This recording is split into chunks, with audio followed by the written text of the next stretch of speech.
Oh my goodness.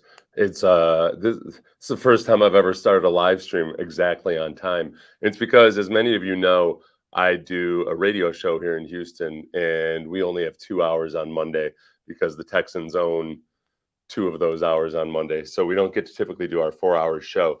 And I was very excited to talk about actual NFL football today, where the Texans are at the beginning of a journey in which they become a real NFL football team again, where the nonsense of the past 2 or 3 years, really starting with the firing of Brian Gain and everything that ensued after that, we're moving beyond that. But I'll tell you one thing. This is not what I'm interested in doing. I am not interested in hearing the broadcasters yesterday, Adam Archuleta, who I love, and Spiro Agnew, whoever his co-host is there. I love those guys. I think they're fine broadcasters. I do not have to have. I do not need to have the broadcasters tussling my hair like I'm Forrest Gump and they just boned my mama, like I'm a charity case, and say, hey, the Texans have done a nice job using timeouts to avoid delay of game penalties. Isn't that special of them? Look at what big boys they are. They're avoiding penalties by burning timeouts. No, because the Texans played well enough in the first half, and CJ Stroud did enough things, and the defense, especially before Jalen Petrie went down, did enough good things that I am raising the bar above Forrest Gump level. We're not allowed to be. And now let's remember, Forrest Gump accomplished some damn things. So we can be Forrest Gump, but we need to be the best version of Forrest Gump. And I'm not. I don't need that charity. I don't need the announcers tussling my hair and saying, "Oh, you think you're a real football player, don't you? That's good for you. Good for you." The first half, the Texans had zero timeouts by 8 minutes left in the first half.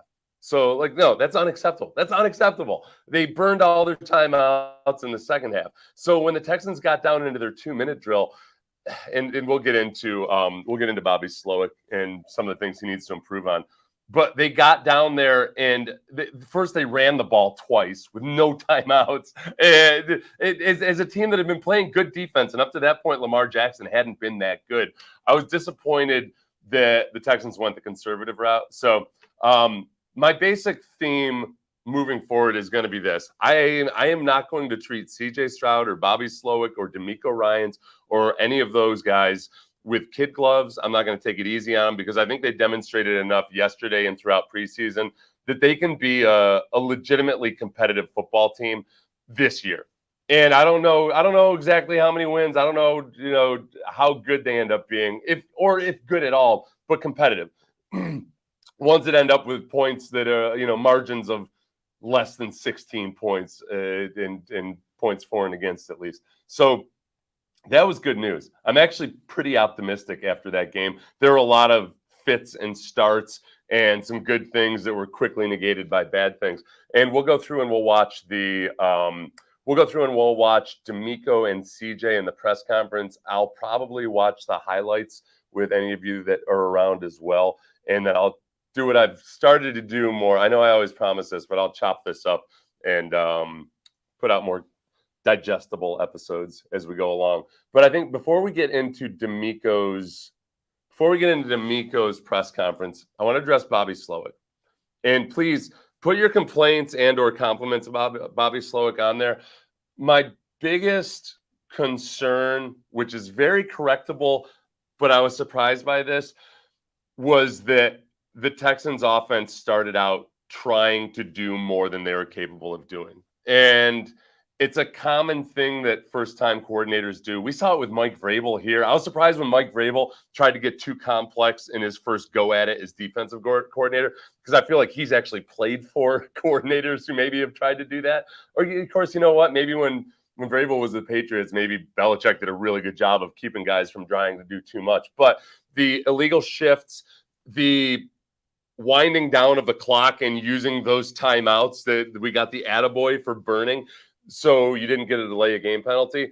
That's on Bobby Slowick and CJ Stroud. That's just, they're both smarter than that. They're better than that. It's unacceptable. And they've got to get that going. And there's time for it. I'm not crushing either of them. You're in your first game with 3 backup offensive linemen. You got a lot of concerns and young receivers and all that. I get it. But they're good enough that they got to get that fixed. They got to get it fixed.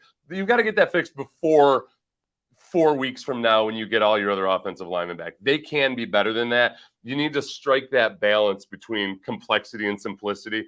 And you can only be as complex as you're capable of executing. So that's number one with Bobby Slowick, would be the actual just game administration part, the timeouts, the illegal shifts, all of that.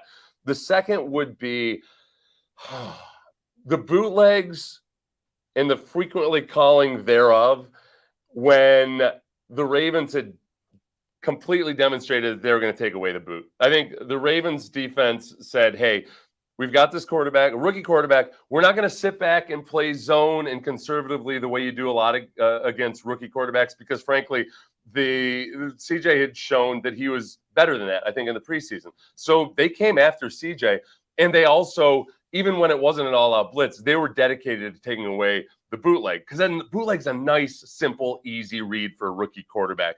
As a defensive coordinator, you anticipate that team trying to get some advantageous bootleg situations. Where the Texans need to take care of this is you have to exploit the inside run. You have to be able to run. If they're going to take away the bootleg, then that means they're putting resources on the edges, and you can exploit the inside run. Give them a little bit of a break because of the offensive line situation, or just stop calling the bootlegs.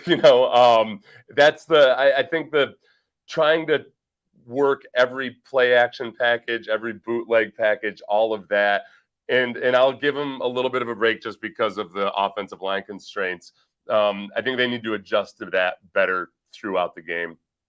As Nathan points out, that was a tough defense to face in your first game. Yeah, it was a tough defense. And again, like, I'm not crushing CJ. I'm not crushing Bobby Slowick. It was the first game with a whole lot of new. You had a center, not to mention your left guard and right tackle. Oh, on the right tackle. Oh. Okay, you're right. You're right. Okay, Nathan, you're right. I gotta maybe cut a little bit more of a break. They had issues. Okay. But I do think, man, CJ has demonstrated every step along the way that he's capable of facing these challenges and then overcoming them. So when I say this, I'm saying, like, all right, look, they're going to work on this. They're going to get better at it. And the offensive line improving has to be a part of it. Too many play actions. Yeah, I'm torn on this because the play action should be an asset. And yet it certainly was not yesterday. I do think CJ showed a very, very good ability to throw on the run. And we saw that in the preseason. He just wasn't consistent enough with it, especially throwing to the sideline. But there were times on bootlegs going to his left where he was going to have to throw, against his body, where he did some really good things. There were other times where he did some poor things. And, hopefully, I think there were times where maybe he was trying to be extra careful with the ball, and some of the errant throws were at least away from defenders. He did take some. I'm curious to watch the all-22 because he had some risky shots that weren't intercepted that maybe could have been. Okay. Thank you, Frank. Okay, thank you. Very good point. Michael Dieter. Everybody wants to know, and maybe DeMeco answered it in the press conference. We'll get to it. But everybody wants to know, why did Michael Dieter come in and play right tackle when you had a left guard who has played tackle plenty of in his career? I think that in that moment, it was probably just that he was coming in the middle of a series, and you didn't want to disrupt things. I'm rubbing my head way more than I thought I would be. I'm going to be persnickety about this because I think these guys have potential. So I'll be persnickety. That was bad, though. That was bad. Michael Dieter goes out there. I don't know if he's played right tackle since junior high or not. A lot of you guys might know this already. But, yeah, please just, let's take a breath and maybe put people in their appropriate positions and trust that Jones is smart enough to figure it out on the fly better than Dieter, who's never played there before, or at least hasn't played with this Texans offense. So there's that. Let's go back to some of the game administration flubs and issues and whatnot. When it comes down to when you go for it on fourth down, but you botch the substitution. And you give a very good defense an opportunity and a chance to know that you're going for it. There's no element of surprise. And then you just get absolutely destroyed at the line of scrimmage. That's a learning moment. That's a learning experience. I think that in the one failed fourth down attempt where the Texans defense did an incredible job of not only limiting the Ravens to just a field goal, but actually Steven Nelson getting an interception there. That's a big win in that moment. And again, that was in the first half. Jalen Petrie going down was a big deal. We'll get to him in a little bit. Let's see. The other thing, Frank brings this up, that guys needs a tight end to help him. Okay. When it comes to options that the Texans have versus the blitz, a couple things need to get better. Obviously, the offensive line is the offensive line for now. Pre-snap recognition by CJ. I think he's shown aptitude, more aptitude than a lot of rookies in the preseason at recognizing blitz pre-snap and adjusting to it. I don't know how much command he has over setting the pass protection right now, which is fine. But there were moments yesterday where the Ravens did a really, really good job disguising the blitz. And that's what he's got to get better at is, okay, you're not always going to get it, but try to do more of it. And then when it is blitz, there were times where the receivers just were not quick enough to reacting to it and going hot. And like they need to be there immediately for their rookie quarterback when they recognize when you've got trips to your right and the blitz is coming from literally 10 feet away from those dudes in the bunch. Somebody get your damn head whipped around and be there for CJ because CJ's got Jadeveon Clowney in his face. And I don't care if you played in the Big Ten, the SEC, wherever else. There are not many human beings quite like Clowney. We know this from Houston. That was the quintessential Jadeveon Clowney play where he comes in, he's so big and he covers ground so fast that I think CJ was probably a little bit alarmed by it. But then Clowney, because he's just kind of stiff, didn't complete the deal. CJ spins out of that sack. This was one of the great plays. Rolls to his left, completes the pass, and then Laramie Tunsil gets called for holding. And honestly, I think the only reason they called that was because in the Kansas City game on Thursday night, they did not call anything against the Chiefs, and the Chiefs were holding brazenly. They were false starting brazenly, and it just wasn't getting called. I feel like Laramie Tunsil caught flack from the memo that went out about like, hey guys, we got to tighten this stuff up. So that was a really nice play by CJ, but the pre-snap could have been better. The tight ends and the receivers need to side adjust to the blitzes quicker. So some of that, again, that's correctable. That's fixable. We can do that. And the missed blocks as well. Good job, Brohawk. Okay. Dameon Pierce. This is the interesting one. And I want to bring up Dameon Pierce. Let's look at the box score right quick. Because I saw some stats that I didn't think were quite accurate. All right. Yep. Okay. Dameon Pierce, 11 carries, 38 yards. Devin Singletary had 7 carries for 15 yards. So, I mean, there was a clear difference between those two. I think that it was very obvious when Dameon ran the ball that his little bit of extra power and bulk helped him with inadequate blocking. And I'm looking forward to seeing the all-22 on this. I do wonder, and this is what I'm worried about, if Dameon's more slender, sleeker physique is a good thing or not. Because it's not like that helped him out as a receiver a whole bunch. He ends up with 2 receptions for 9 yards. I mean, look, the blocking on those screens was not ideal. And especially as the game went on, people started to sniff it out. Even when Dameon Pierce hit Lonnie Johnson in that Saints game, I don't feel like he really destroyed Lonnie Johnson the way last year's Dameon Pierce might have. And I wonder if over the course of the next several weeks, maybe we start seeing Dameon put on a little bit of extra weight. He does look shiftier and faster. I just don't know if it's enough of, it's like when you soup up a pickup truck, you're only going to get it to go so fast and to get it to be able to take corners so well. It's never going to be as good as a sports car at those things. And sometimes your pickup truck is best served just being a pickup truck. Like make it a super powerful pickup truck. Don't try to turn your pickup truck. And now I'm way out over my skis talking about auto racing. So Everybody just pretend I actually knew what I was talking about there. Let's see. Yeah, Frank, I was sort of constantly rubbing my head like that yesterday. This is how I feel about yesterday's game. I was encouraged enough in the first half that I was way more disappointed and way more frustrated than I thought I would be by the end of the second half.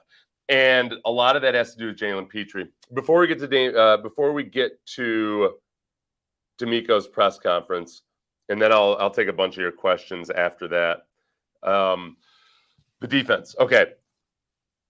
Will Anderson, real deal. Is he not? That felt really good to watch. John Grenard, ditto. Like those two were across the line of scrimmage like rockets a lot. I kept waiting for there to be a flag. I thought there had to be encroachment or something. Those guys were timing the snap count up perfectly, but it was legit. They weren't jumping it and getting caught off sides or anything.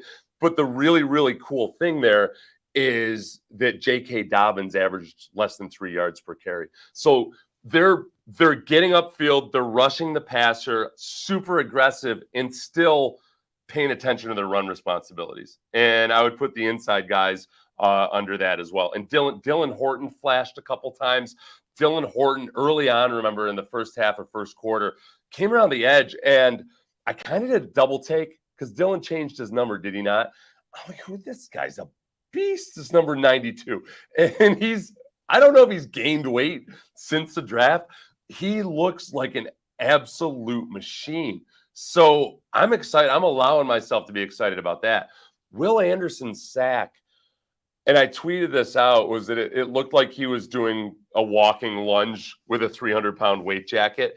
He got knocked down and then stepped back up, like with perfect core strength. You ever work out with a strength coach or a personal trainer, and they're constantly, annoyingly not shutting up about your core and engaging your core and all that? And usually, these days it's with me with like the 30-pound dumbbells.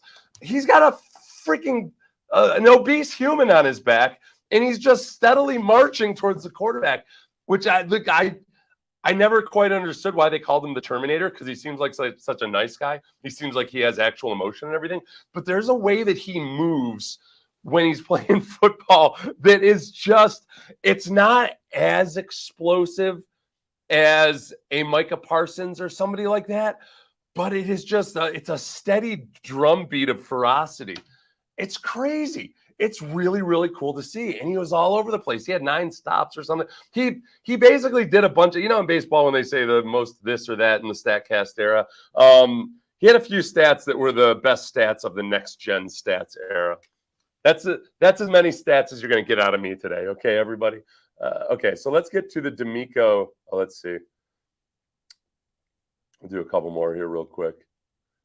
Yeah, Dylan Horton still has a little bit of his safety speed left. That man was moving to get Lamar. For those of you who don't know, Dylan Horton was a safety in high school. He weighed like 205 pounds, big high school safety, and ended up going to college and got moved to outside linebacker, then transferred and got moved to defensive end, but it was kind of a stand-up defensive end. And then he got moved and played last year actual defensive end for the first time in his career with his hand in the dirt. So he's still a work in progress. And I just, almost like some of those tight ends who played basketball in college, I feel like he's really just coming into his own. And as many times as you take swings at guys like this and it fails, I think Brian was great at. Brian loved nothing more than somebody who was like a college quarterback that might become something else. Dylan Horton might be the real deal on that. That was really cool to see. Stroud leads all quarterbacks in receptions so far. You see, 2 throwed 28, 281. That's a kind of positivity that I need to be reminded of. So I'll get to the rest of your questions here after we watch DeMeco. Bear with me because we're doing this as a live stream and we're a little bit challenged. Here we go. I think we got it. Let's see.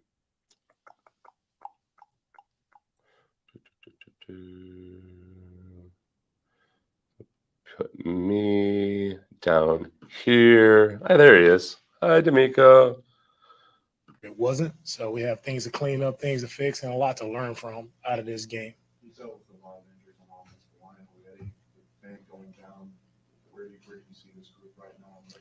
Brooks Cabina asked, hey, a lot of injuries on the offensive line. Where are you with that right now?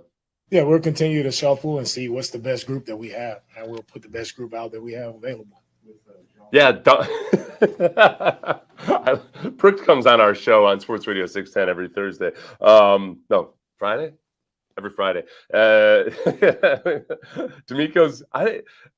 DeMeco's body language on the sideline, he puts his hands on his knees, but when things aren't going well, I can't help but think of Urban Meyer and the way he puts his hands on the knees on the sideline, which is like the worst possible body language ever. I feel like in the second preseason game and yesterday were the two times we've seen DeMeco kind of visibly agitated. I don't think he's ever going to have any Bill O'Brien type eruptions, but I don't know. Maybe this team will take him there.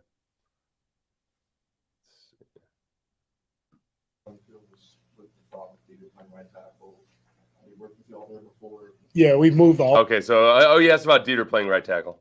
All those guys around a lot. There have been a lot of moving pieces up front, and we've moved multiple guys have had to play multiple positions. So that's been our way of handling it up front. Yeah. So he's saying that again. He's giving Brooks the duh. I think he's frustrated. I think DeMeco is not one to panic or anything like that. But I would be frustrated if I were dealing with this offensive line situation. I have no idea what was asked right there. Just our procedure, just getting in and out of the huddle. All right, faster. All right, getting plays ran faster. We can clean up our operation. Yeah, okay, plays ran faster. And again, that goes down to, is it Bobby Slowick? Is it CJ? Is it DeMeco's oversight of the entire deal? Yes, that's the answer. Yes on that. But especially getting the plays called. I think where CJ talked about, keeping an even keel and all of that, and that's fine and that's great. That's well and good. At some point, if these guys don't get their crap together in terms of lining up in the right spots, knowing what the hell they're doing on motions and everything, that's when your quarterback needs to be, a little bit more of a taskmaster, and he'll grow into that eventually. I think you also don't want to be the bratty little Josh Rosen that thinks he's smarter than everybody else. And I think CJ's aware of that dynamic. It's just a matter of finding the right balance. Will has been who he's been all training camp, all preseason. Right, he continued to cause havoc in the backfield. Got to the quarterback a couple times, and as we all know, Lamar is a tough out. It was good to see the way our D-line was operating. Yeah, the missed sack that Will Anderson had was part of that was a TE stunt. Tackle goes upfield. Will Anderson comes underneath. The important point on that play that I was really excited about was a lot of rookies, a lot of times when they run games like that, they'll take wide berths around. I succumbed to it myself when I was playing against Boomer Esiason kids. I was playing against Boomer Esiason when I was a rookie, and I was coming underneath. I was playing defensive end. I was coming underneath, just like Will Anderson. First round pick. But I took too wide a berth, and freaking Boomer Esiason ran on me. Oh, so mad at rookie Seth Payne. But Will Anderson does a good job of, like a slalom skier, just, you want to bend that corner as tight as possible because A, it's a shorter distance between 2 points, is as straight a line as possible. And B, you kind of ambush the quarterback on that. So he did a really nice job on that. And then Lamar Jackson was just Lamar Jackson. Early on defensively for you guys, the stops that were coming to the pressure that you were sending, what impression did you get away from your unit today? All right, a defense. He asked about just the what impression did the defense give him today? It was a good start for us, but not good enough. Right, we have to get stops in the red zone. It's all about points. Right, we gave up too many points today. Yeah, and look, the defense did really well in the first half. I don't want to overstate Jalen Petre's importance, except Jalen Petre is the most important person on any defense that's ever existed before. Is that an overstatement? But I think it's kind of true. I think the middle of the field, previously inaccessible to Lamar Jackson in the first half, opened like the Red Sea. It was night and day, the difference. And I think a big part of that was the Texans' ability to disguise coverages and yet still get to where you needed to be. And Jalen Petre is going to excel as that type of guy. Do you think of Troy Polamalu and his ability to come from deep up to the line and vice versa. And I think with the tutelage of Jimmy Ward, he's going to be really, really good at that. That's where I get excited about the return of Jimmy Ward and hopefully Jalen Petrie with a bruised lung. Like, I don't want to minimize that or anything, but as long as everything goes okay, that's usually not a bad long-term football injury. But obviously, you want to be careful. Coming out of the third quarter, y'all had made some adjustments. The fact that you had to go through that so quick, then the third quarter got away from you. What do you have to do now to be offensively to try to really save yourself from the defense being exposed? What do you have to do offensively, I think, to keep the defense from getting exposed? Saying when we come out in the second half, right, we have to be able to move the ball, and that's where we started to sputter. We kind of hurt ourselves a lot, and we can't hurt ourselves versus a good team, right? The Ravens are a good team. They played good ball today, and we can't help a good team, and that's what we did today. We helped a good team, and you're not going to win games in this league like that. Hey, that's a good job by DeMeco, not taking credit away and yet making the point, not taking the credit away from the Ravens and giving them some kind of bulletin board material for whenever. But also, yes, pointing out that there were things the Texans did where that game could have been much, much closer. And we'll go back and watch like the third downs, especially the penalties. Oh, okay. The penalties, I hate making excuses for penalties, and yeah, it goes both ways. I don't want to act like the officials had it out for the Texans. I do think there was a little bit of maybe preference. I don't want to do this thing that I'm totally about to do. There as a head coach, I think forming that relationship with officials and having a little bit of cachet is something. It's going to take a while for DeMeco to earn whatever level and status that John Harbaugh has, and the Texans as a franchise, I think, to be taken seriously. Maybe they're just going to get screwed over on some of that ticky-tack stuff until they start bashing people in the mouth and making it not matter. But there was some ticky-tack stuff. I felt like Lamar Jackson got away with at least one unintentional back shoulder throw that turned into a Derek Stingley interception. I mean, there needs to be some judgment about whether a receiver is actually going to be able to get to the ball or not.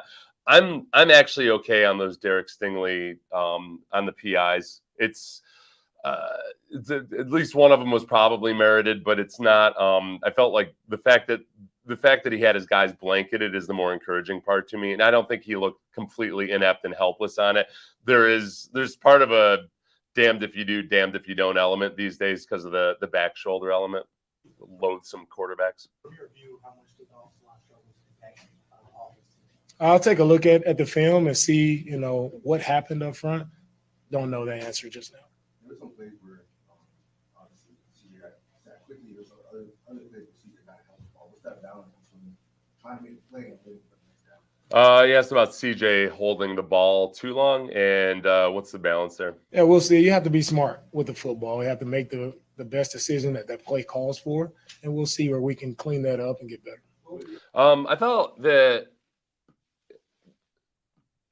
when he was holding the ball too long, I don't even know, like on that Dieter sack, boy, was he guilty of trusting Dieter too much? I have a hard time with a young quarterback, and I know I said that I'm not going to treat him with kid gloves. I do think that when you're a young quarterback working with an inept offensive line, I do tend to fall on the side of like, okay, if he's showing too much composure and too much patience in the pocket, that's still preferable to being hurried. And in that moment, he couldn't quite step up in the pocket because it was collapsing. It was getting pushed from his left. He could have worked his way up to the right, but I thought there were enough instances yesterday where he was patient, went through his progressions, ran when it was appropriate to run. And that's not a huge concern of mine right now. If anything, I think he's still showing a lot of poise. He's got to get better at it and needs more reps. But I thought yesterday was a victory in. It was a victory if you're claiming, hey, no, CJ can totally do what he did in the Georgia game much more frequently than he did in college. And I thought he did that actually yesterday. Some of the better plays were ones that they might not have actually converted or it was called back, but he did a good job on the move. And he did so during training camp too. Just overall, What's your message this week about penalties? you want to play clean, and the penalties, they stall drives, right? Defensively, we have penalties. Offense, we just have to play cleaner football, right? And it goes back to, you want to win games, you can't help the opponent. So as clean as we can play, clean operation, both sides of the football, right? And then you have a chance to go make plays to really change the game. Okay, and I got to say something about this too. Okay. So Titus Howard tweeted something about how he responded to somebody who had tweeted about that right tackle. I'm blanking on his name, the one formerly of the Jaguars, the right tackle for the Chiefs, and how he was rolling out of his stance. Somebody was criticizing that on Thursday night. And Titus Howard quote tweeted him and said something along the lines of, "Looks fine to me." This is where we need the offensive lineman to understand this. Laramie Tunsil led the league in false starts last year. Titus Howard was tied for 6th in false starts last year. Like, this is not something you can casually dismiss or scoff at if you're the Texans offensive line. You need to be better at this. That Dallas game especially. Remember the Dallas game that the Texans had a chance of winning?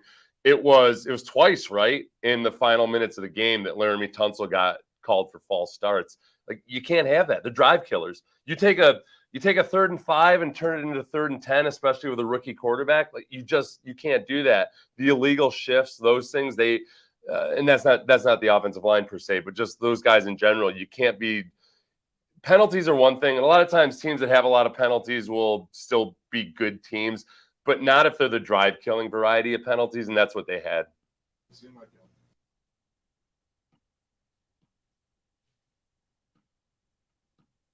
There we go. Sent the house, some of those third downs. It seems like you sent the house on some of those 3rd downs.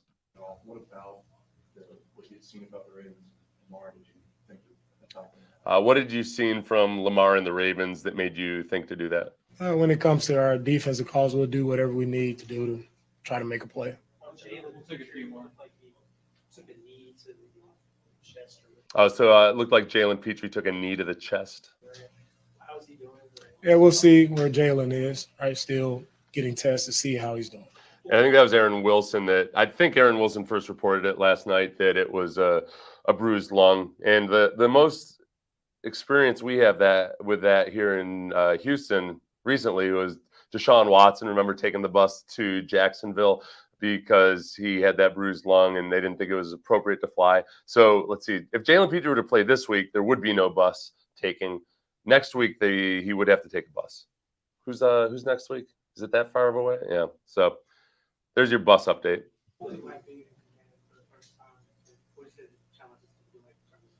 Say that again. What was like being in command for the first run season game, and how do you see the challenge from this team? Yeah, everything. I mean, the command, the flow of the game. Do you guys like how when I'm trying to hear the question, I have earbuds in, but I still turn my ear towards the TV? We're weird creatures. I think everything went fairly smoothly with our flow of the game, and it's just one game at a time, right? I told our guys, this is no point to hang our head or be sad about it. Like, you got to make plays to win in this league, and it's tough to make plays, but we don't hang our head about it. We don't whine about it, right? What are we learning from this outing that we had today? It was not good enough, and everybody knows that. So how do we do something about it to make the change? Yeah, and look, if you caught this, if you picked up it while I was whining or complaining about something, first of all, DeMeco's not talking to me. DeMeco dabbled with perhaps going into media when he was done. He was trying to make those decisions. I talked to him about it very briefly once. I can't even remember when it was. But he was going out with Matt Thomas, right? So, but as far as when you're on the team itself, I think that if you looked at DeMeco's frustration during the game, it's with those things that he probably knew could be an issue and that they had addressed and that it still wasn't going well. Like, so your first-time head coach, first-time offensive coordinator, rookie quarterback, rookie center, the game administration stuff is going to be key. That's going to be one of your biggest challenges. Simple things like getting the call in, getting the play call off, getting everybody lined up. And lo and behold, that ends up being an issue. And I think it's probably like anytime you plan anything that you expect to go off relatively smoothly and you end up making the mistakes that you had specifically addressed, it's going to be frustrating. So I think that's the promising thing is it's frustrating and yet it's expected. And it's just a matter of just keeping at it. And yeah, certainly not, going chicken little on the whole deal. I think CJ showed some poise today and no interceptions, a lot of yards. Did you like the poise he showed as a rookie player? For his first time out, I mean, CJ was a tough place to play, a tough opponent. A lot of things were stacked up against him, but I thought he handled himself well. 2 4th-and-1 situations with what went into your decisions there. How do you review those after? Yeah, the 4th and 1, we want to be aggressive. We know coming in this place is you got to score to win here. So it's an aggressive mindset, and that's how we operate. We're going to be aggressive, and we're going to try to win games. Okay, so as far as going forward on 4th and 1, yes, I like that aggressive mindset. I feel like Dan Campbell is a bit of a bad example for us. He's setting a bad example for the Texans in that it's awesome to go for it, but it's also even more awesome when you successfully go for it. And the first time they went for it, I felt like there was a little bit of a kid taking the advice to stand up to a bully that sometimes that doesn't go so hot. There's the best time to stand up to a bully is before the bully ever confronts you by projecting confidence. And but now that only works if the bully never ends up actually confronting you. Then you got a whole other ball of problems on your hands. So the Texans could have projected all the confidence they want, but here they are face to face with a bully. They're the young kid on the block facing this very, very good Ravens defense. And then you compound it by having a substitution mishap, calling a timeout, doing all these things that are just sloppy, and you end up getting your ass beat by the bully. So that's where the Texans are right now. Establishing the run game is sometimes it's overused, overstated, all of that. But with this team, especially if you're going to be trying to help your rookie quarterback out with play action, and I don't want to get into an advanced analytics nerd discussion about this. Sometimes effectively running is a little bit overstated, even when it comes to setting up the play action. But you do have to run the ball well enough just for the sake of getting into good down and distance. And they just weren't as consistently good with that. I don't know if they will be good at that until they get a couple guys back. If they get Titus Howard back, and then either Patterson develops and gets better, or perhaps Drew Scruggs, comes back and he's awesome. Whatever it is right there, I think that might be a little bit more of a slow burn. This is going to be about the defense for a while, which is fine. We knew that, right? So the defense needs Jalen Petrie, they need Jimmy Ward, and they need Will Anderson and John Gennard to keep doing what they're doing. Take a couple more. That's good. Did you give yourself a chance to take it all in and just look your first? Yeah, man. This first game, it was a special one. I will always remember. I did have time to just reflect, take it all in, and at the end of the day, it's just about just continue to help our guys, serve them in whatever way I need to help us go out and win games. I had a girlfriend in high school who was like a theater. She was into musical theater. At the end of the day, whenever I hear anybody say at the end of the day, it's I get that Les Miserables. Like, at the end of the day, it's a blah, blah, blah, blah, blah. It's the dorkiest thing about me. Lamar question there early in the first half. What adjustments did you feel like the Ravens made in the second half? I have no idea what he said. With the adjustments that happened in the second half, I think they hit a couple. See, he doesn't know either. I don't know what was asked, but it's like, yeah. Oh, okay. So he must have asked about the Ravens. It certainly did look like the Ravens, were better and more efficient offensively. Lamar Jackson looked more like the threat that he is in the second half. So what were the adjustments? Couple runs on us. And again, we got to make the second half. I think they hit a couple runs on us. And again, we got to make a couple plays. Third down, that's where we didn't get off the field 2 times there that allowed drives to continue to go. So we just got to make our plays when we have the opportunity. Okay, so the run defense. This is what I'm excited about defensively. The run defense, for one, held J.K. Dobbins to under 3 yards per carry. I think they did a very good job in a lot of respects, and most of the problems were missed tackles. as opposed to the second preseason game when there were technique errors, leverage issues, responsibility abdications. It was bad in that second preseason game. Yesterday, it was more about, okay, this is a defense that's facing a well-coached offense, and sometimes they just weren't making the tackles, but they were in the right spot. So I'm not, I'm not making any excuses for them at all. That's unacceptable. You can't miss those tackles, but they were getting there violently. They were getting there fast. I thought from the very beginning of the game, they looked like a brutal physical force. So with hopefully Petrie and Ward coming back, I like, and with the way some of those guys are playing up front, that it could end up being good. It could end up being really good. Last one for us. There were ways in the second half to try to give Stroud a little bit more protection there. How did y'all approach that?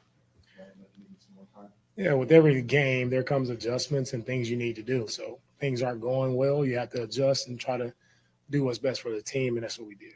All right. All right, thank You got to adjust and do what's best for the team, and that's what we did. I'll get CJ up here in a minute. I want to try to go back and get some of your questions in before we do that. Ryan said he constantly kept trying to throw back across his body. Yeah, I think for one, the Ravens were obviously very prepared to see a lot of bootleg. And when you do, for one, okay, so one of the things that Bobby tried to do to combat that was rolling him out to his left, which is a higher level of difficulty, but I think one that CJ has demonstrated that he's able to do. I mean, one of his best throws while running to the left was on that scramble when he got out of the grasp of Jadeveon Clowney. He did that in the preseason too, while running to his left. So he can physically do it. I don't think that's an issue. I do think that the Ravens just simply being ready for the bootleg game means that when you're rolling out, let's imagine CJ rolling out to his right, and usually you got three options there: shallow, medium, and deep. And defenses get a beat on that, and they cover those guys. And then your other option is to then throw across the field. And there was a one play he did that where he probably took an undue risk with the ball. But that was a little bit of a game planning victory, I think, for the Ravens. And like DeMeco said, credit the Ravens for that. I mean, that's a well-coached, talented defense. Roquan Smith and Patrick Queen. Patrick Queen really got some rocket fuel when Roquan Smith came over. I think people were probably kind of iffy on just whether or not he was worth the draft pick, but man, boy, and he can rush the passer. They mentioned that on the broadcast, I think. That was one of our points going into the game, was just how he, kind of like Brian Cushing, just has a knack for blitzing from an off-ball location, which sounds simple enough, but man, some guys do it and some guys don't, and that dude can do it. Let's see. Loving this D-line. Haven't been able to say that in so long. Yeah, and I don't, honestly, I don't want to until I see the all 22. I don't want to give anybody short shrift, but like obviously John Grenard and Will Anderson just showed up big. John Grenard, I can't remember if I said this in this stream or on the show this morning, Sports Radio 610, usually 6 to 10 a.m. Central, but this morning it's days after games are different. John Grenard's got this ability and knack for forcing the handoff on zone read and anticipating. So like he comes upfield, he knows what the play is, and he did it in this game. Comes upfield, forces Lamar Jackson to hand the ball off, and then violently falls back inside to make the tackle for a loss. Like, it's really good. He did it last year. He's done it before. It's not just some fluke. He just has a really good sense for playing the run in the pass. Todd Grantham, who I know some of you college football fans have an issue with, but was my defensive line coach here in Houston. He was John Grenard's coach at Louisville, and then John Grenard followed Todd to Florida.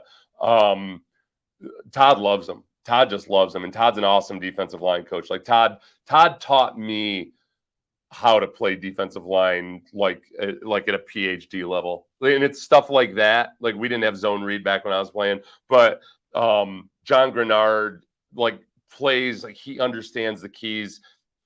Like Todd Grantham gives you the keys to unlock a lot of secrets about the offense, and John Grenard plays that way, and it's a lot to like when Todd coaches you that way. It's a lot to latch onto mentally. You got to learn a lot of kind of counterintuitive stuff and make it immediate and quick. And John Grenard's done that, and he's obviously rushing the passer well too. So I'm excited about John Grenard. As long as Stroud can keep at least a 1-to-1 touchdown to interception ratio, he'll be ahead of the game. That's Jameis Winston stuff. I would say, these days, like 3-to-1, 4-to-1 is what you're hoping for. 2-to-1 used to be the standard, but for a rookie quarterback, 2-to-1 is pretty good. The old 1-to-1 touchdown interception ratio for a rookie quarterback, I might be wrong on that. Go ahead and fact check me on it. But I feel like your standards should be higher than that right now. Concerned about Jalen, looked like he was coughing up blood. He was. There was blood coming up. I was hoping for a little while that he'd just gotten kicked in the chones. Sorry, my camera there. I kicked my camera in the chones. But hopefully, somebody update me. Is he actually, was there a report that he could play this week? But hopefully he'll be okay. They're being extra careful. Generally, when somebody coughs up blood, or if you're perhaps bleeding out of your ears, they're going to keep you out of the game unless you're Klay Thompson. Got to think about draft capital at this point. Okay, so I scrolled down too far. I'm guessing Bubba wished that we had traded for Mike Evans or something. I'm going to disagree. Let's just say that hypothetically, as somebody said, because somebody in my Twitter comments, I think, said that we should have traded for Mike Evans. I disagree. You traded for Will Anderson. That was your splurge for this year. Anything beyond that is applying for new credit cards when you're already in debt, I think, or that when you've just paid off all your debt. Because once they traded Deshaun Watson, you got out of credit card debt. You had some nice cash in the bank. You splurged a little bit. Your little luxury purchase was Will Anderson. You don't need to trade for Mike Evans, an aging receiver who I love. I absolutely love Mike Evans. Mike Evans made Johnny Manziel, and then Johnny Manziel ended up building that football stadium, okay? And the locker rooms and everything else, but mostly because Mike Evans was so incredible. So I love Mike Evans, but this team's already got young receivers that they're trying to develop. If you want to see Tank Dell, if you want to see Nico Collins, if you want to see John Mechie, if you want to see Xavier Hutchinson, Mike Evans doesn't help you do those things, and I just don't think that's where we are right now. Of all the things that went wrong yesterday, Mike Evans was not going to fix most of them. Okay, that wasn't like CJ Stroud getting hit before Mike Evans would have a chance to get open does not make Mike Evans a bigger asset on this team. So I think that's just where we are right now. Obviously, you got to address multiple issues all the time. Why did Tank Dell change his number? I want to say that answer is out there, but my personal thought is he probably just wanted to get as close to 1 as possible. And 3 was the one that was available. Robert Woods was 2. Jimmy Ward was already number 1. And maybe he just wanted to get back closer to 1. Guys are, oh boy, that's the other thing. CJ Stroud, I have to cut him a little bit of a break on the pre-snap recognition just because Jadeveon Clowney is wearing a number in the 20s and he's lined up on the edge. And there's something so counterintuitive about seeing an NFL player who is 6'7", 285 pounds wearing something in the 20s that I don't know if you even recognize him as a defensive back, a defensive lineman, a linebacker, whatever it might be. But it just doesn't look right. I can see now why Tom Brady was kind of whiny about this when they first loosened up the numbers restrictions, because it's a mind screw. So there you go. You're excused for that one, CJ. WAJ was phenomenal and as advertised, but man, did Grenard look great too. Making Lamar look human is an amazing week 1. Yeah, the defensive line is something to get excited about. Defensive tackle is an area of gain again going into 2024. Got Matt gashed up the middle all day and not much pass rush juice. Okay, as far as the lack of pass rush juice, I don't know. Malik Collins flushed the pocket a couple times. It's harder to judge those guys on TV copy just with 1 or 2 quick watches. So I We'll figure out on Wednesday or Thursday if I disagree with you on that. As far as the run goes, it puts a lot on the linebackers in this scheme. These defensive tackles with DeMeco, he wants them getting upfield ASAP, and that creates enough havoc, hopefully, usually, that the linebackers got to fill in behind them. So I'm going to reserve judgment on that too, and I'm biased in favor of defensive line, but especially in this scheme, I'm not 100% positive that was the issue. All right, let me take one more, and then we'll watch CJ Stroud. Let's see. We shouldn't nickname Jalen Gene Simmons. Did I call somebody Gene Simmons? If I did, congratulations to that person. All right, so let's get up to. Oh, we've got the game highlights we'll have to watch too. Let me see.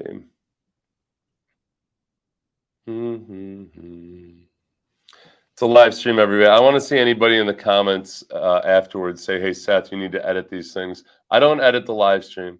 If I do, I go back and if I do, I go back and I make a new video, but I don't edit the live streams because it's just too big of a pain in the ass.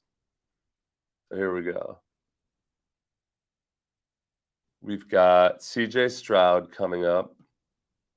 So God help you if you tell me to edit the live stream. Never edit the live stream. Play my first NFL game.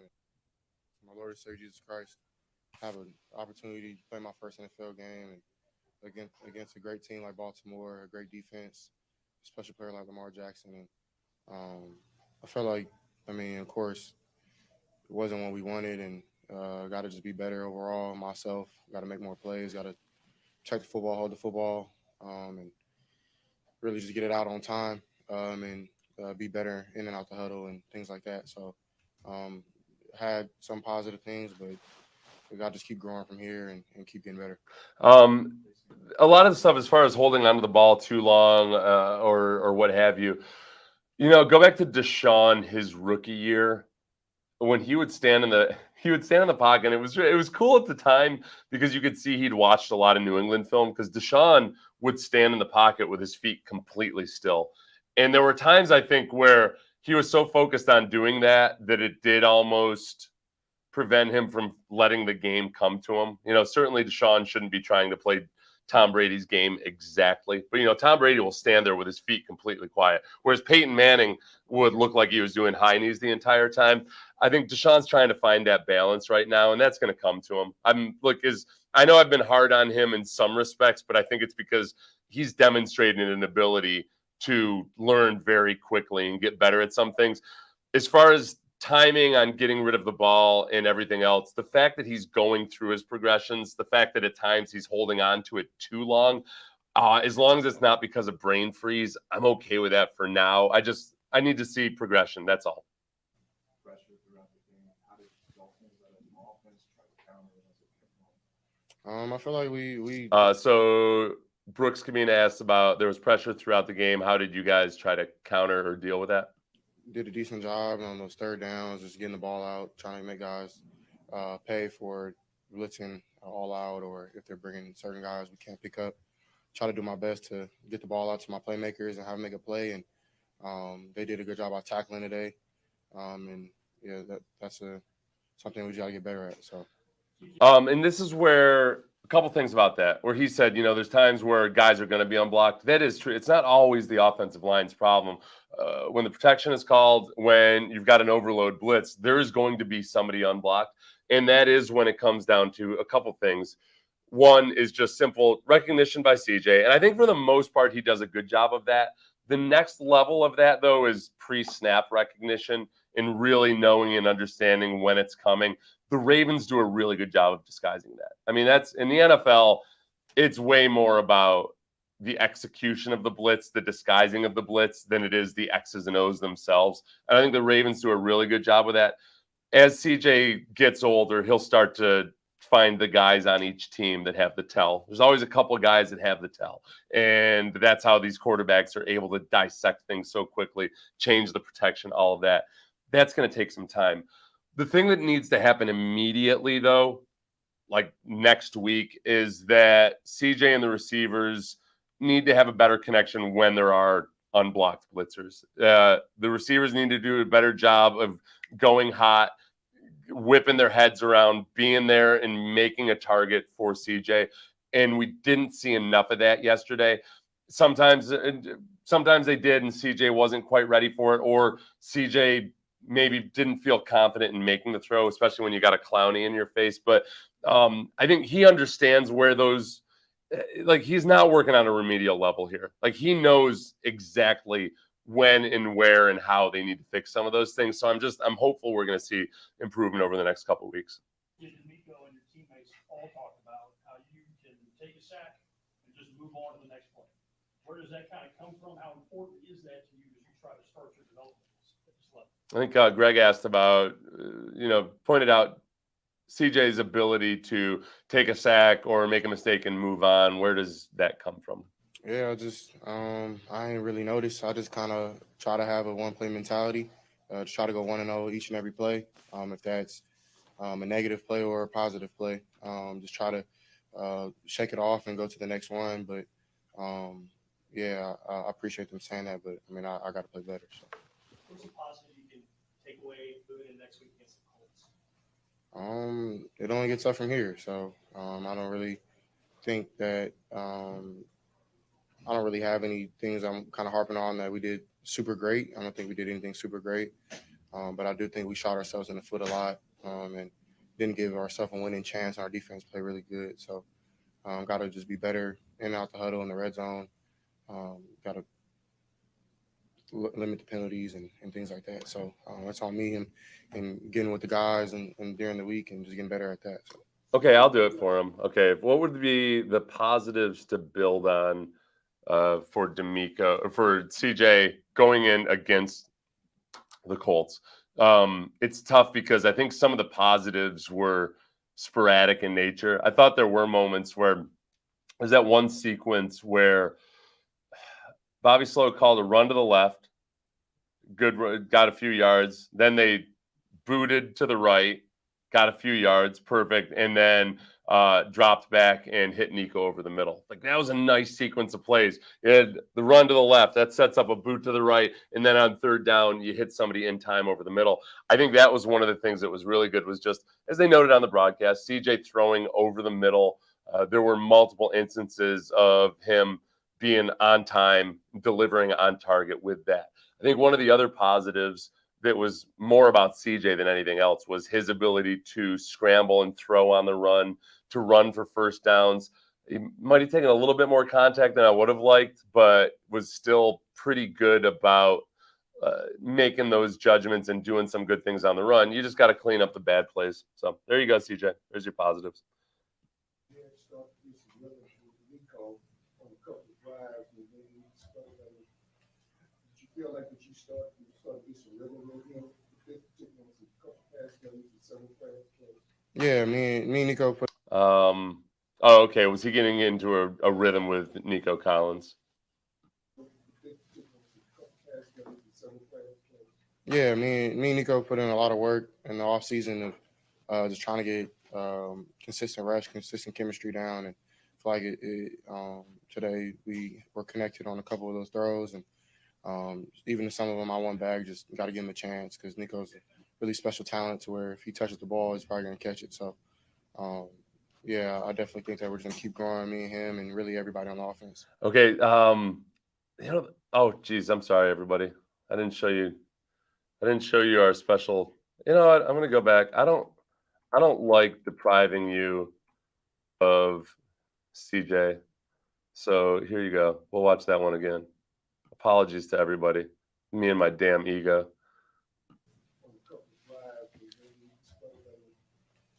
Did you feel like that you start to get some rhythm with him?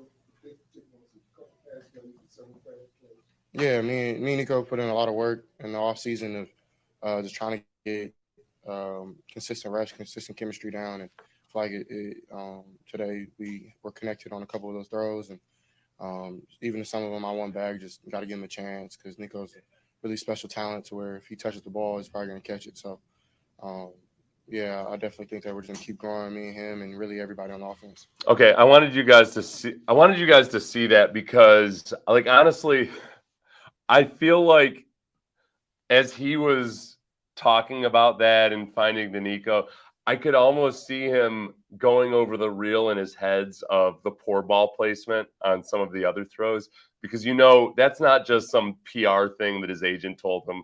That is what he hangs his hat on is the ball placement, and I think he was probably tortured by that, thinking about it last night. He's probably thinking about it today, and it's one of those things. It's a productive torture. Like he's going to figure out what he needs to fix and how to move on with it. Because that's he's going to be tougher on himself than any of us in sports radio or anything are going to be on him because he genuinely wants to be that guy and he's capable of being that guy who just deftly places the ball in the hands of wide receivers. And I think even some of his completions, they were probably a little higher or a little lower than he wanted, and he's robbing guys of that extra yardage after the catch because of it. So I do think you're going to see a better version of that next week at home.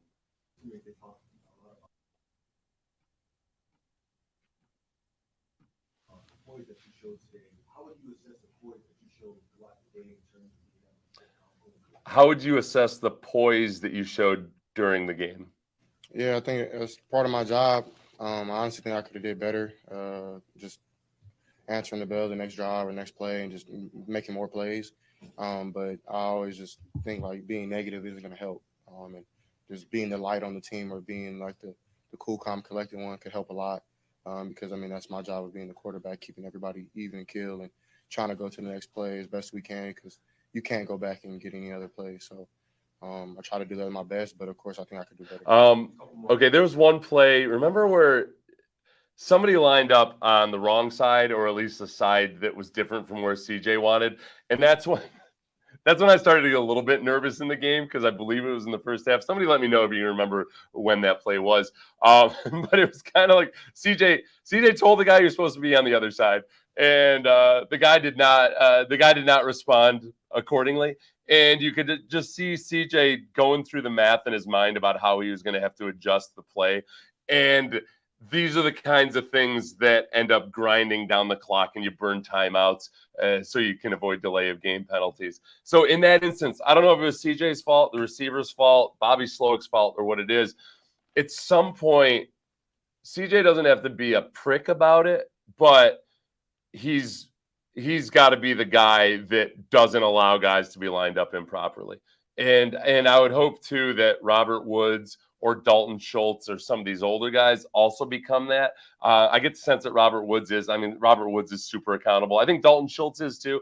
I'm not so sure Dalton Schultz is a future offensive coordinator. I don't know if he's latched onto and understands this offense completely yet. And maybe it's just a matter of time. And because they're asking him to do a bunch of stuff, there is a lot of pre-snap shifting in this offense. And that does take more mental bandwidth than you realize when you're trying to do all these things on a time schedule. But at some point, everything doesn't have to be kumbaya all the time. It also doesn't have to be that you're a bastard. But at some point, CJ needs to take control of this offense and be a part of getting everybody exactly where they're supposed to be. And sometimes that means you got to nip at their heels a little bit.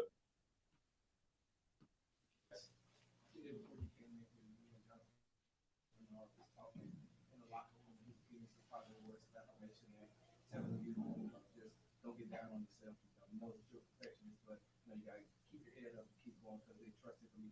What does that mean? How does that make sense? Somebody talked to CJ saying that you can't get down on yourself. I wonder, I saw some quotes by Damian Pierce along those lines, so maybe that was that.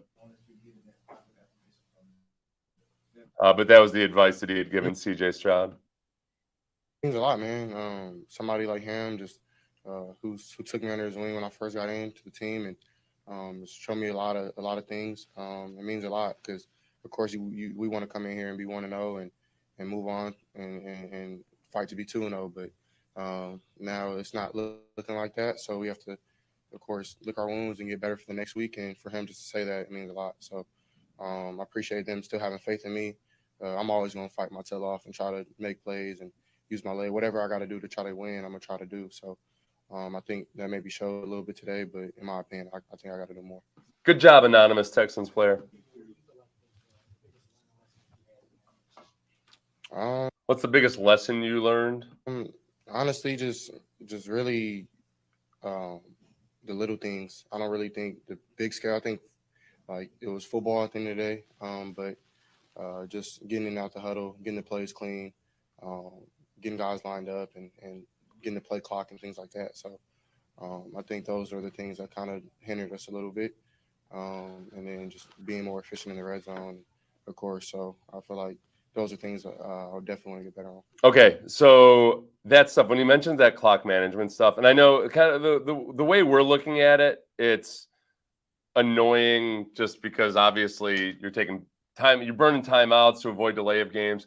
The really detrimental part of it is in the way that it hurries everything up, and they need to find that balance where CJ can get the play call out, get everybody lined up, the appropriate amount of pre-snap motion to where it doesn't make things too complicated, and then go and play football.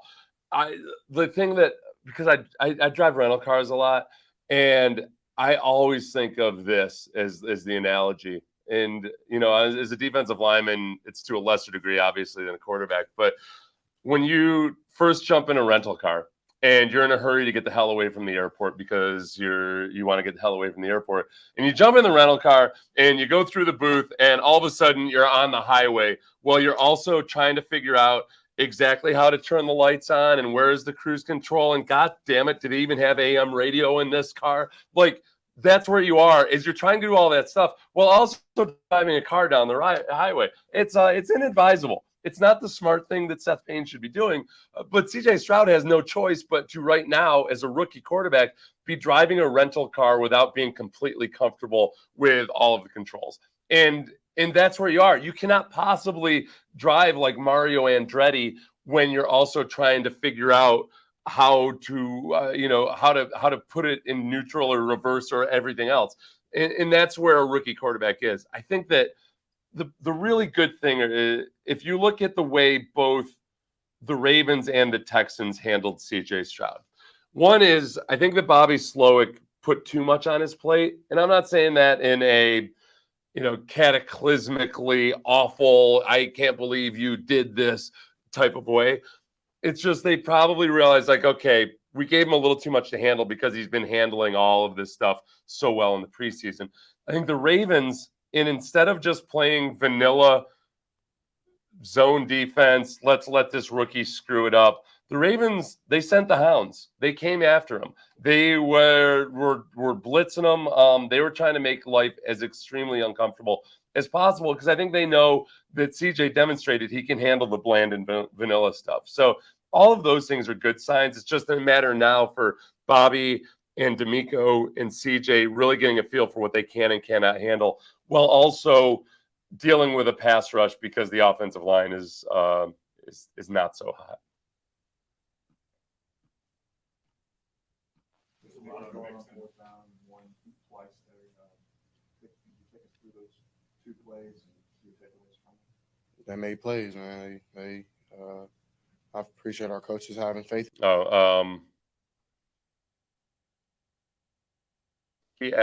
Brooks asked about going through the fourth down plays. I feel like those are things I'll definitely want to get better on. And those getting guys, but I don't really think the big scale. I think like it was getting guys lined up hindered us a little bit. I'll definitely want to get better on. Going on fourth down, one twice there. Could you take us through those two plays and your takeaways? Okay, Sid, you went forward on 4th and 1 twice today. Can you take us through those plays? They made plays, man. I appreciate our coaches having faith in us. I feel like those third downs were big, that we got some yardage, and we wanted to go for it on 4th down, and they just made plays, and we didn't make the plays. So. And again, it's hard to ambush somebody when you're not making the substitutions properly, and you're having to burn timeouts, and then you have to go back out and run a play when a defense like the Ravens already knows that you're going for it. You lose all of that element of surprise and any level of uncertainty or discombobulation. That's where the game management stuff just has to get cleaned up. You got to give these guys an opportunity to show what they can do. That's kind of all they had That's to. to Will and DJ. The offensive line is pretty banged up. Fought for you today. They said they hated seeing you get hit as much as you did. What's your message to those guys? Just keep fighting. The offensive line said they hated seeing you get banged up. What's your message to those fine gentlemen? They hated seeing you get hit as much as you did. What's your message to those guys? Just keep fighting. I'll be all right. I'm gonna keep getting up. I'll be okay. It ain't my first time getting a hit, so I'm gonna just keep harping on those guys, man. Just go hard, because I'm gonna go hard for them. So I appreciate them just hanging in there with me and fighting their tails off, because I felt that it wasn't like they were just giving up. But it's not. I gotta get the ball out if that's the case, and make better reads. So it's a two-way street. Did you guys see Geno Smith with Aaron Donald bearing down on him, saying, what did he say? Did he say, oh shit? Whatever he said, it was. I just saw it this morning right before our show.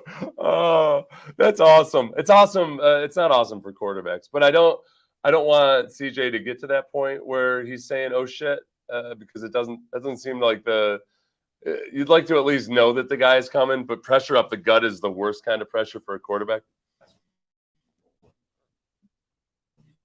What's the balance between, time to make a play and living for the next time, for the team like this back the ball and taking sacks? What's the balance between time to make a play versus just making a guy? I believe he was asked, what's the balance between trying to make a play or just moving on to the next one, maybe throwing the ball away? Yeah, this is growing. Definitely could have maybe thrown it away a couple times. But man, I'm out there playing ball. Like, I mean, like I'm trying to run the game. I'm just trying to make a play. And if I make the play, I'm a hero. If I don't, I'm a zero. So I'll take both. It is what it is. But I know what I can do on the field. I know I'm gonna make those plays eventually. So Thanks, CJ. all right, y'all. You're not a zero, CJ. You're not. Damn it. Yeah, I don't know. I think so far I'm cool with him when he does try to scramble, when he does try to make a play. There was one play, was there not, where he should have thrown the ball away, where he had an opportunity to. But other than that, the fact that he, ball security in the pocket is a thing he's got to be better at. He was better at it than Lamar Jackson was, at least. But you got to, man, it's just so weird. It's so weird that the play where Michael Dieter is coming in playing right tackle, that was the play where he showed the most absolute trust in his offensive line. And if you go back and watch that play, it did look like the makings of a nice pocket. For a moment, I almost felt like Dieter had pushed his guy around the hoop enough that CJ could step up and it would still be a nice pocket. That is not what it was at all. It ended up being really bad for the Texans. And it was just weird that he trusted him that much. Oh, did I lose my? No, I didn't lose it. Okay. All right. A couple questions before we go. Yeah, DT play was solid. I thought so. I mean, we'll go back and watch it. Didn't hear Perryman much during the game. Perryman went out for a bit and then came back. And when it comes to, because I know somebody earlier, this was, I think, when we were talking about the run defense issues. This scheme puts a lot on the linebackers. And I saw Henry To'oTo'o playing. I'm eager to go back and watch the all-22 and watch the linebackers and see exactly how those guys did. For the most part, the run defense was solid, except for when it wasn't. They gotta hem up a few things, but even when it was bad run defense, I could see the physical errors as opposed to like structural errors. And the physical errors were ones where guys weren't getting completely destroyed. It was guys using technique. Hopefully tackling tends to be sloppy in week one. I don't want to make that excuse because some teams have good tackling in week one, but there's room for improvement. That's potential on that. Schultz needs to be reached more. I guess Woods is a safe spot. I would agree with you there. We did see camp in preseason. CJ learns what he did wrong and cleans it up quickly. So I expect a modicum of improvement from CJ against the Colts. I do too. I think look, it's not the most awesomest of all starts ever. I will point out that Sean Pendergast brought this up. In this century, the only number one and first quarterback taken to win his first game was David Carr. So obviously CJ Stroud wasn't the first quarterback taken, but not that many first round quarterbacks have won their first game. I think that there are a lot of valid excuses to make for CJ Stroud in this game. The thing is, though, I think he's shown enough that we don't want to make excuses for him. Yes, the offensive line was horrid, but look, the offensive line was horrid for Davis Mills too. I think at some point you got to separate the player from the offensive line play, and it's hard and it's not fair, but that's why you get drafted number 2 overall. It's that you're gonna show improvement off of this week, and I'm not frustrated or disgusted by any stretch of the imagination, but it kind of sets a baseline here for where I could watch CJ Stroud. Wow, he did some really good things in that game, but he also was a little bit more haphazard with his ball placement than I would have thought. The actual operation was not run as well as I thought it would. Is that Bobby Slowick? Is that CJ Stroud? Is it a rookie center? I don't know, but this is CJ Stroud's offense, and I want to see improvement in that each step along the way. We lived through Deshaun Watson. In 2020, Deshaun put up great numbers passing, right? You know what they didn't do? They didn't score points. They were in the bottom half of the league in scoring offense. And that's where it would drive me crazy when Deshaun would answer questions about how well he was playing without even a simple objection about hey, the goal is to score points. You're like, oh, yeah. Oh, it's got lots of yards, lots of first downs, lots of passing touchdowns, but not enough actual overall total points. That's the quarterback's job. The run game is the quarterback's job. The passing game, obviously the quarterback's job. Getting guys lined up and avoiding illegal shifts and avoiding pre-snap penalties and avoiding having to burn timeouts to avoid delay of game penalties. That's all on him. And I think he's going to show progression with that, but that's on Bobby Slowick too. 11 carries by Pierce, not going to get wins. Yeah. That's okay. That's the $1 million question though, too, is Singletary had 7 carries. So you carried the ball 18 times. Dameon Pierce did not have a blisteringly awesome, rushing day, but I wonder what his, the mode was, the mean, the mode, the median, all of those. Was he more times than not getting 3+ yards per carry and avoiding negative run plays? It felt like he was. It felt like it was, okay, let's get us into 2nd and 6. Let's get us into 3rd and 3, those types of runs. And, in your greed and your hunger for big explosive plays, you still got to balance it out with that run game, even if you're not battering dudes Derrick Henry style with your rushing attack, it's still that balance that this offense needs.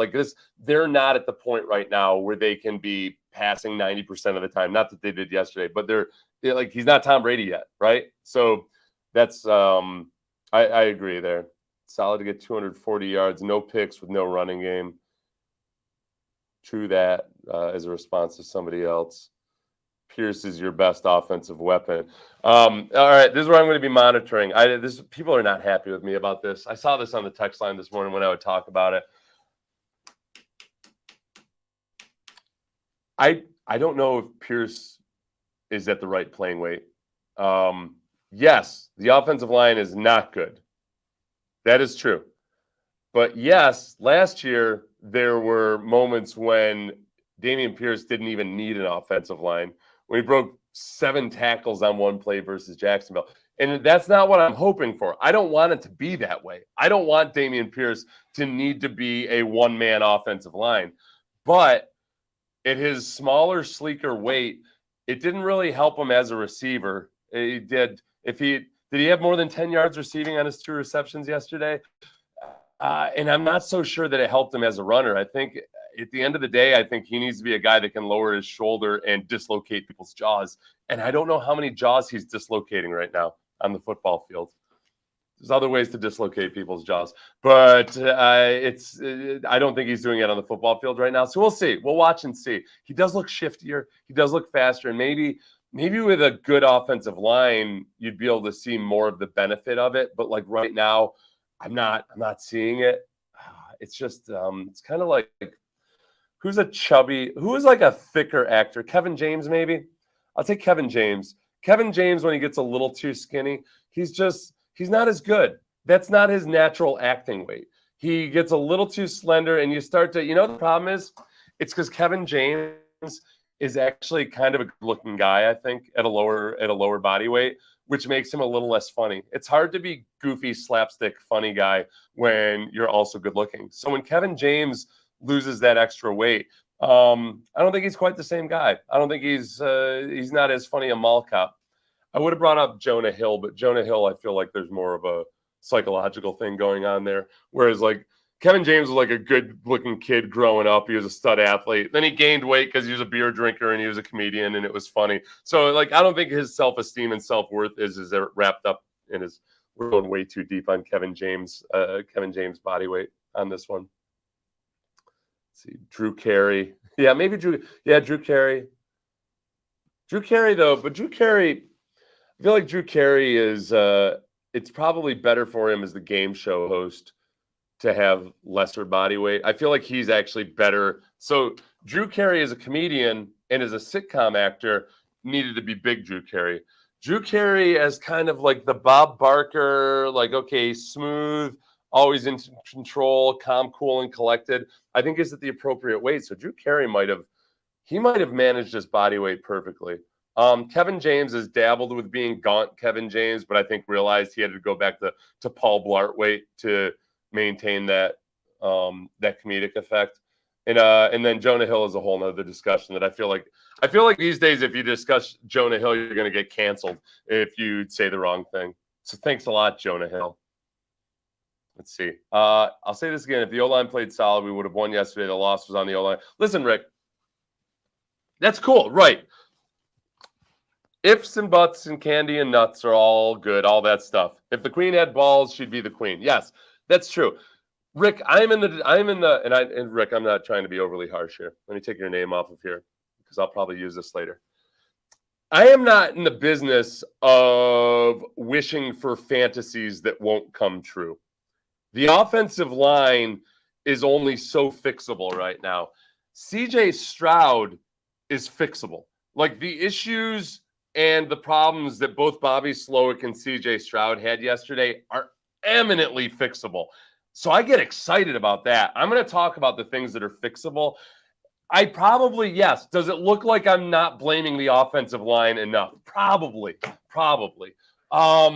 But there's only so much you can do with that offensive line right now. It's kind of like me. I'm going to go out and I'm going to try and improve my speed. You know what I'm not going to do?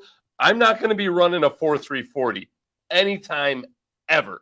Okay, I can get a little bit faster. So that offensive line right now, as composed, they can get a little bit better. They can get a little bit more passable, but they're only going to go so far. CJ Stroud has the potential to be all pro. So I am going to fixate and focus on CJ Stroud and talk about the things that can help get him there. And a lot of that's on CJ Stroud. So I was talking to a friend of mine, a Jewish friend of mine the other day. And this is actually a true story. So I'll probably misrepresent at least part of his conversation. Please, any biblical scholars, please feel free to correct me on this, honestly. But we're talking about being the designation, the chosen people, and what that means for Hebrews. And that, look, as he was telling me, I don't know if this is the standard opinion, but his opinion, my Jewish friend was saying, like, look, the chosen people doesn't mean like, hey, yeah, it's awesome for you guys. You're the chosen people. It's going to be groovy.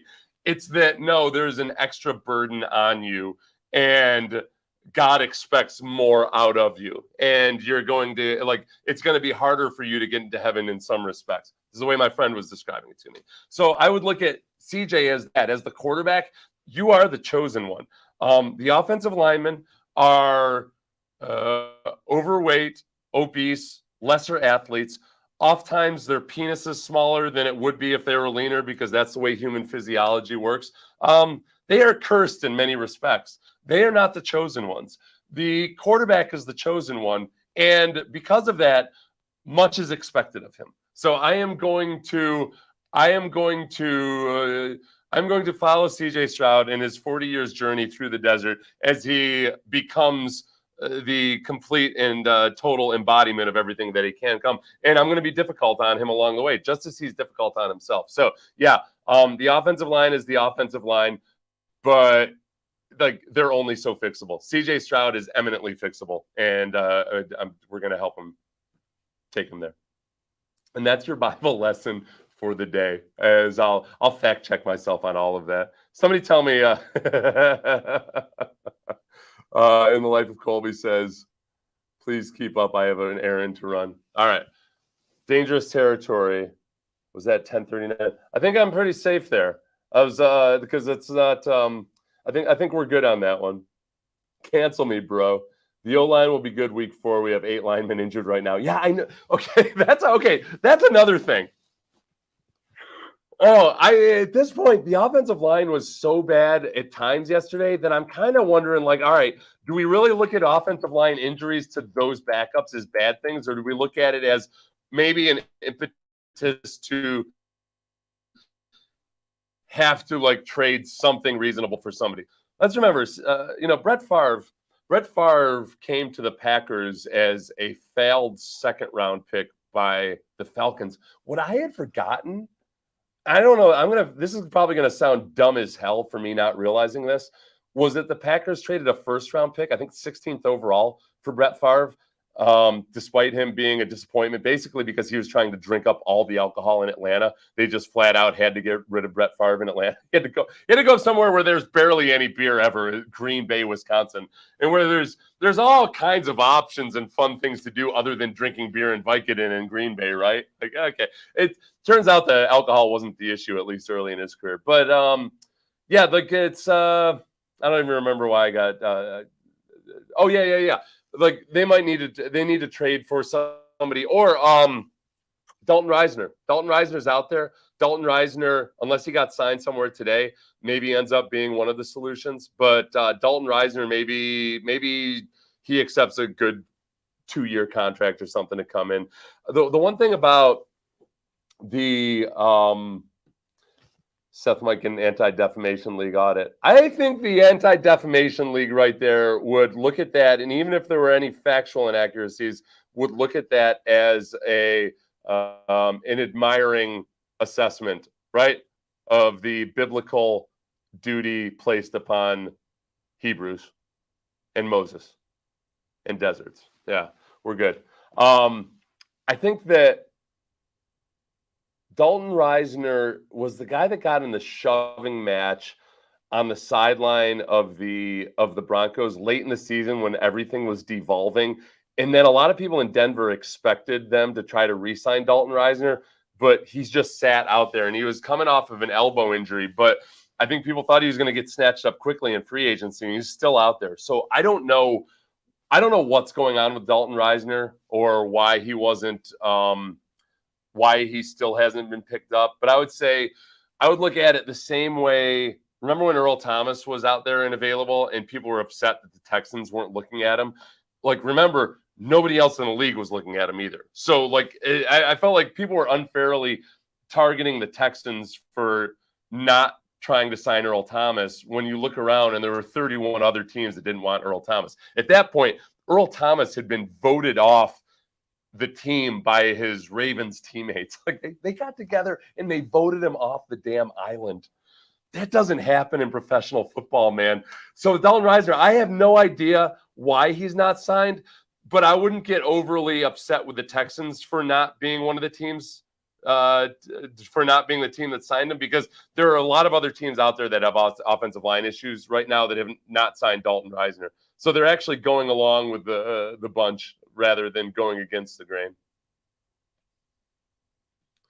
As far as I think he was busy getting a tattoo.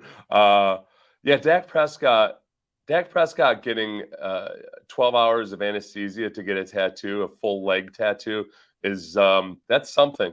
I don't have any tattoos at all, so I can't speak to like whether he's soft or a wimp or anything for not.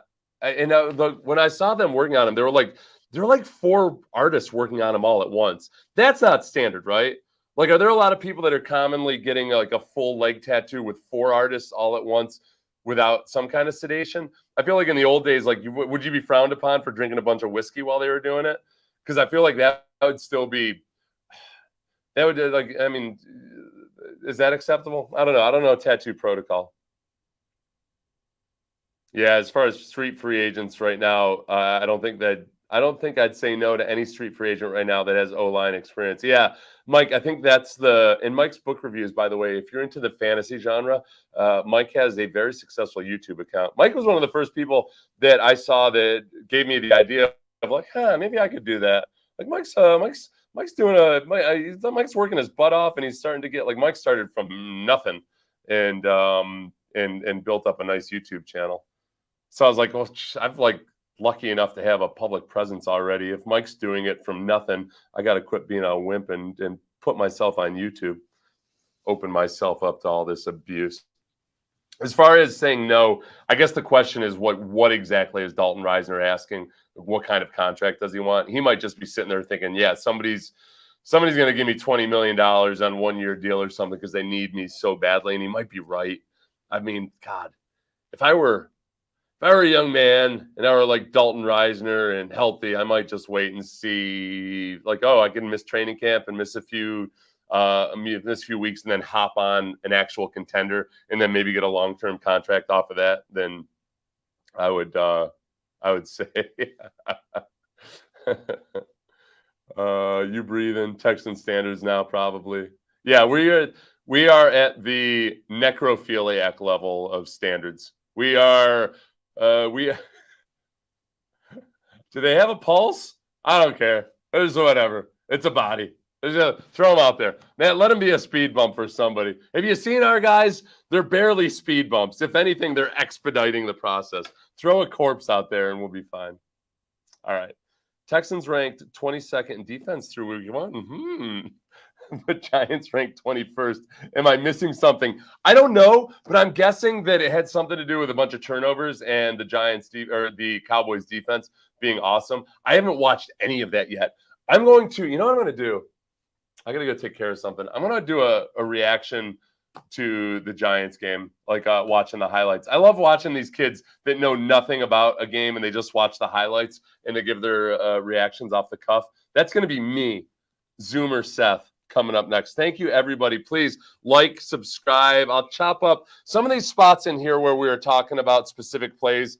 Hopefully, I'll have the time to go back and kind of add those to them and make it a multimedia experience and lovely. All right, awesome. Thanks, guys. Like, subscribe, share.